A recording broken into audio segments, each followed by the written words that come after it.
কি খাচ্ছ তুমি এটা? কি কি এটা? কি এটা? কি এটা কি খাচ্ছ বাটি করে? দুধ? কি খাচ্ছ? কে দিল দুধ? মামা দিল।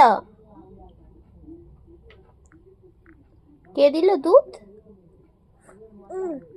মিনি কিরম করে ডাকে রে? আর ডগি?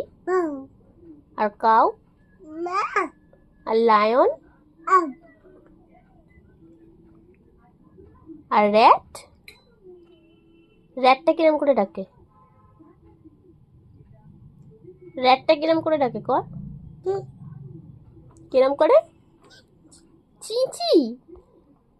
ভালো করে করো, শুনতে পাচ্ছি না তো।